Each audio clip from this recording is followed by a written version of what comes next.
Okay. All right, so Samantha, when looking at this problem, the first thing I told you to do, Samantha, was do what?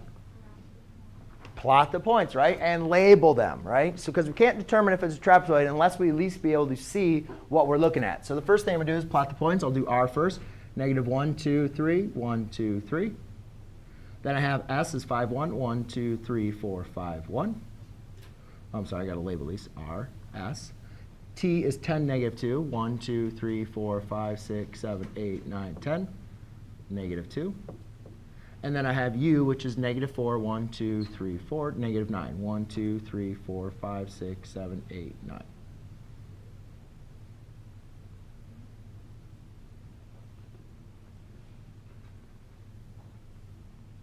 All right. So I'll ask Angel, does that look like a trapezoid? In your opinion, does it look like a trapezoid? It does. I would probably say so, yeah, because Dennis, do you remember what is one of the characteristics of a trapezoid? Not an isosceles, just a trapezoid. What is one thing we have to know we have? One characteristic. Don't remember? Sam, do you remember one characteristic of a trapezoid? All you got to do is have one set of parallel lines, right? It's not a parallelogram. You don't need two sets.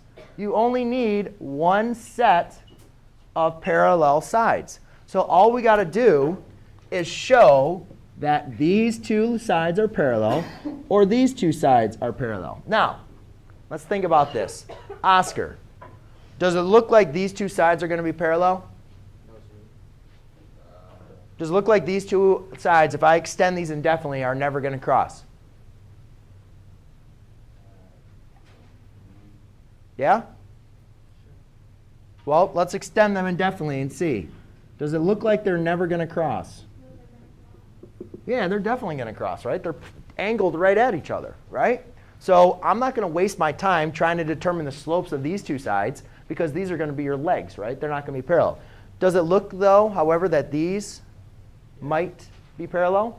They might be parallel, but the only way we're going to be able to determine that is using the slope formula.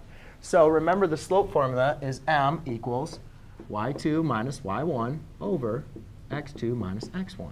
So now I need to find the slope of rs, and I want to find the slope of, what is this, rs? So that's tu. rs and tu. And if they have the same slopes, then I can show it's a parallelogram. So what I'll do, Oscar, is there, right? You got it right there? OK. So rs, what I'll do is I'll label this, again, x1, x2, y1, y2. So I do 1 minus a negative 3 all over 5 minus negative 3. 1 minus negative 3, that's a double negative, double negative. So therefore, that equals 4 over 8, which equals 1/2. All right? Now let's go and check tu. Again, for tu, I want to label x1, x2, y2, y1. And again, guys, it doesn't matter how you label the points. So don't get concerned about how you label these points and so forth.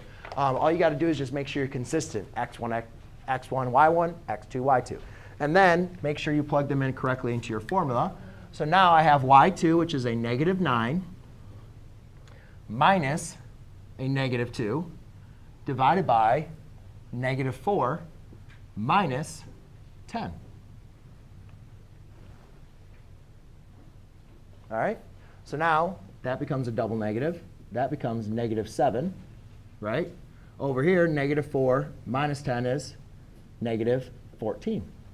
Well, that reduces down to 1/2. So since they have the same slopes for two lines, can we now say it's a trapezoid? Yes, because that's all we need.